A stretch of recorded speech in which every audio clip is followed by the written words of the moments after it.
The most thorough businessman. One of the principal advantages of common sense is that it protects the man who is gifted with it from hazardous enterprises, the risky character of which he scents. Only to risk when possessing perfect knowledge of a subject is the sure means of never being drawn into a transaction by illusory hopes. An exact conception of things is more indispensable to perfect success than 1,000 other more brilliant but less substantial gifts. However, says Yoritomo, in order to make success our own, it is not sufficient to have the knowledge of things. One must, above all, know one's self. On the great world stage, each one occupies a place which at the start may not always be in the first rank. Nevertheless, work, intelligence, directness of thought, and above all, common sense, can exert a positive influence on the future superiority of the situation. Before everything else, it is indispensable that we should never delude ourselves about the position which we occupy. To define it exactly, one should call to mind the wise adage which says, "Know thyself." But this knowledge is rare. Presumptuous persons readily imagine that they attract the eyes of everyone, even if they be in the last rank. Timid persons will hide themselves behind others, and notwithstanding they are very much aggrieved not to be seen. Ambitious persons push away the troublesome ones in order that they themselves may get the first places. Lazy persons, just let them do it. Irresolute persons hesitate before sitting down in vacant places and are consumed with regrets from the time they perceive that others better prepared take possession of them. The more so as they no longer get back their own, for during their hesitation, another has seated himself there. Enthusiasts fight to reach the first rank, but are so fatigued by their violent struggles that they fall, tired out before they have attained their object. Obstinate people persist in coveting inaccessible places and spend strength without results which they might have employed more judiciously. People of common sense are the only ones who experience no nervous tension because of this struggle. They calculate their chances, compute the time, do not disturb themselves uselessly, and never abandon their present position until they have a firm grasp on the following place. They do not seek to occupy a rank which their knowledge would not permit them to keep. They draw on that faculty with which they are gifted to learn the science of true proportion. They do not meddle in endeavors to reform laws. They submit to them by learning how to adapt them to their needs, and respect them by seeking to subordinate their opinions to the principle on which they are based. Persons who have no common sense are the only ones to revolt against the laws of the country where they live. The wise man will recognize that they have been enacted to protect him, and that to be opposed to their observance would be acting as an enemy to oneself. However, people will say, if laws are so impeccable in their right to authority, how is it that their interpretation leads so often to disputes? It is easy to reply that lawsuits are rarely instituted by men of common sense. They leave this burden to people of evil intent who imagine thus to make a doubtful cause triumph. It must be conceded that this means succeeds at times with them when they are dealing with timid or irresolute persons. But those who have contracted the habit of reasoning and who never undertake anything without consulting common sense will never allow themselves to be drawn into the bypaths of sophistry. If they are forced to enter there temporarily in order to pursue the adversary who has hidden himself there, they will leave these paths as soon as necessity does not force them to remain there longer, and with delight regain the broad road of rectitude. A few pages further on, we find a reflection which the shogun, always faithful to his principles of high morality, specially addresses to those who make a profession of humility. Obedience, he says, ought to be considered as a means, but for the one who wishes to succeed, in no sense can it be honored as a virtue. If it be a question of submission to law, that is nothing else but the performance of a strict duty. This is a kind of compact which the man of common sense concludes with society, to which he promises his support for the maintenance of a protection from which he will be the first to benefit. This obedience might be set down as selfishness, were it not endorsed by common sense. There are people, it is true, who, even although wishing to support their neighbor when called upon to do so by the law, seek to evade this duty if left to themselves. These are pirates who have broken completely not only with the spirit of equity, but also with simple common sense. It is always foolish to set the example of insubordination, for if it were followed, it would not be long before general disorder would appear.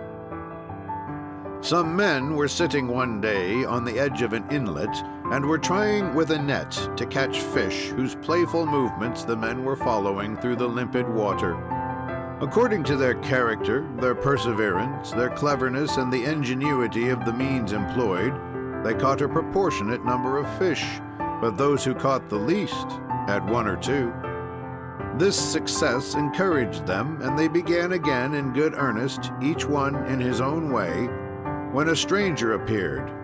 He was armed with a long branch of a tree, which he plunged in the pond, touching the bottom and stirring up the mud, which as it scattered rose to the surface of the water. The limpidity of the water was immediately changed. One could no longer see the fish, and the fishermen decided to discontinue their sport. But the man only laughed at their discomfiture, and brandishing a large net, he threw it in his turn, chaffing them at the patient cunning by which they had, he said, taken such a poor haul. He brought up some fish, it is true, but at each haul he was obliged to lose so much time in removing the impurities, the debris, and the weeds of all kinds from the net, that very soon the fishermen had the satisfaction of seeing him punished for his mean conduct. What he took was scarcely more than what the smartest among them had taken, and his net, filthy from the mud, torn by the roots that he was unable to avoid, was soon good for nothing. Might it not be from this fable that we have taken the expression, "to fish in troubled waters," of which without a doubt the good Yoritomo furnished the origin many, many centuries ago? His prophetic mind is unveiled again in the following advice that not a businessman of the 20th century would reject. Common sense, he says, when it is a question of the relations of men as to what concerns business or society, ought to adopt the characteristic of that animal called the chameleon. His natural color is dull, but he has the gift of reflecting the color of the objects on which he rests. Near a leaf, he takes the tint of hope. On a lotus, he is glorified with the blue of the sky. Is this to say that his nature changes to the point of modifying his natural color?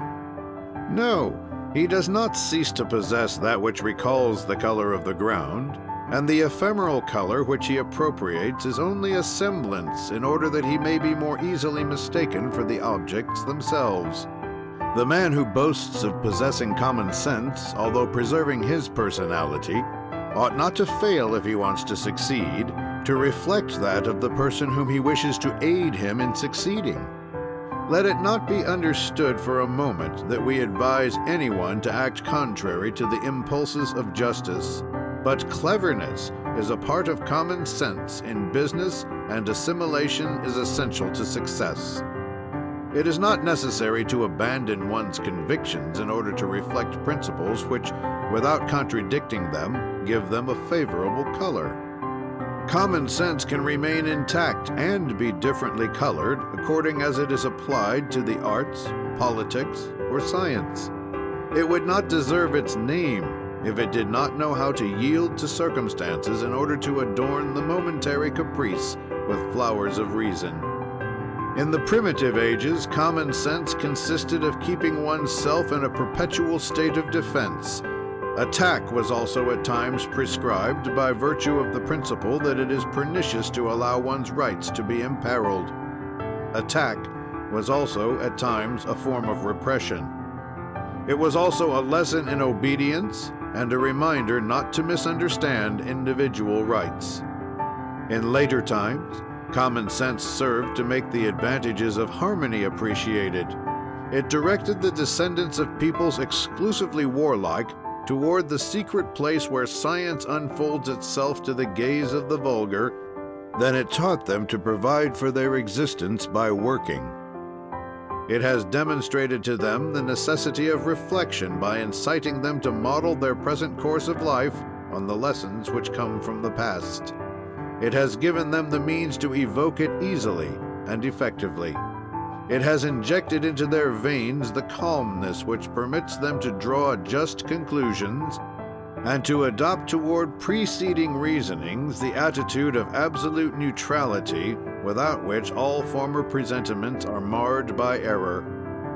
Each epoch was, for common sense, an opportunity to manifest itself differently. At the moment when poetry was highly honored, it would have been unreasonable to have ignored it, for the bards excited great enthusiasm by their songs which gave birth to heroes. And now, imbued with the principles which in his day might be taken to represent what we today call advanced ideas, Yoritomo continues. Common sense can then, without renouncing its devotion to truth, take various forms or shades, for the truth of yesterday is not always the truth of today.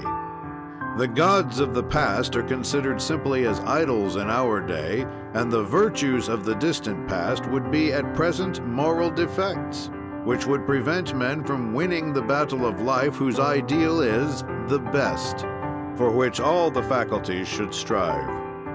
The shogun also touches lightly on a subject which, already discussed in his time, has become in our day a burning truth.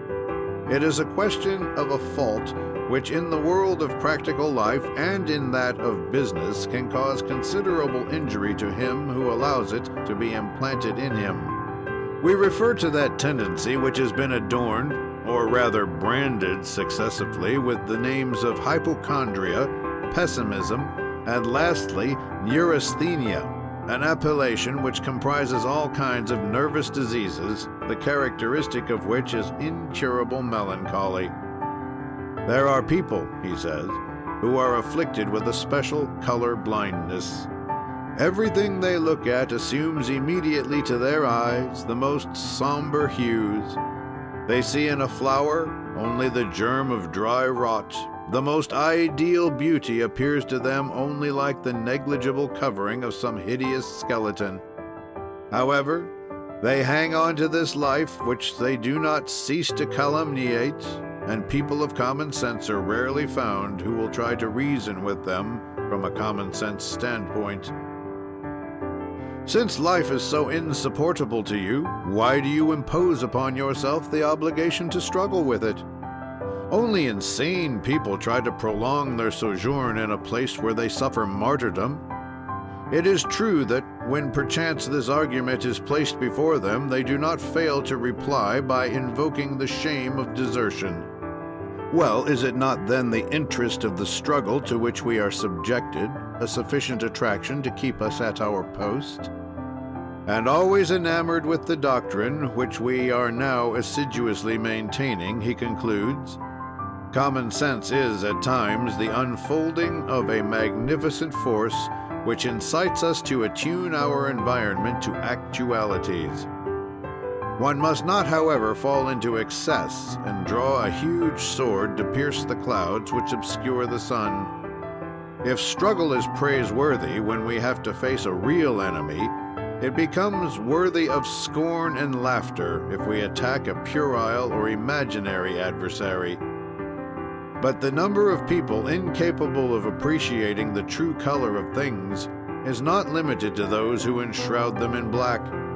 There are others, on the contrary, who obstinately insist upon surrounding them with a halo of sunlight, only existing in their imagination. For such deluded people, obstacles seen from a distance take on the most attractive appearance. They would be readily disposed to enjoy them, and only consent to allow them a certain importance if they absolutely obstruct the way. But until the moment when impossibility confronts them, do they deny its existence or underrate its importance by attributing a favorable influence to it. This propensity to see all in the ideal would be enviable if it did not wound common sense, which revenges itself by refusing to these improvident people the help of the reasoning power necessary to sustain them in the crisis of discouragement, which brings about irresistibly the establishment of error. These unbalanced people rarely experience success, for they are unable, as long as their blindness lasts, to mark out a line of serious conduct for themselves. All projects built on the quicksands of false deductions will perish, without even leaving behind them material sufficient to reconstruct them. It is impossible to combat strongly enough this tendency to self-delusion, which inclines us to become the prey of untruth by preventing the birth of faith based on preceding success. Sincere conviction, on the contrary, will lead us to refute strongly all the false arguments which impede thought and would choke it in order to allow unadulterated pleasure to be installed on the ruins of common sense. The battle of life demands warriors and conquerors, as well as critics, less brilliant perhaps, but just as worthy of admiration, for their mission is equally important, although infinitely more obscure. Whether he be a peasant tilling his field, or a rich capitalist manipulating his gold, he who works in order to satisfy the needs or luxury of his existence is a fighter whose hours are spent in occupations more or less dangerous. From time to time, however, a cessation of hostilities is produced, which always follows the appearance of common sense, which by giving to things their true proportions causes the greater part of inequalities to disappear. Finally, he who cultivates this virtue unostentatiously will always be protected from the caprices of fortune. If he is poor, common sense will indicate to him the way to cease to be poor, and if chance has given him birth in opulence, the counsels of experience will demonstrate to him the frailty of possessions that one has not acquired by personal effort. This conclusion is strikingly true, for it is certain that prosperity attained by personal effort is less likely to fade away than an inherited fortune whose owner can only understand the ordinary pleasure of a possession which he has not ardently desired. He who is the maker of his own position is more able to maintain it. He knows the price of the efforts which he had to make in order to construct it, and armed with common sense, he is as able to defend his treasure as to enjoy the sweet savor of a thing which he has desired, longed for, and won by the force of his will and judgment, placed at the service of circumstances and directed toward success. End of Chapter 10 of Common Sense, How to Exercise It, by Yoritomo-Tashi. Recording by Thomas Rose.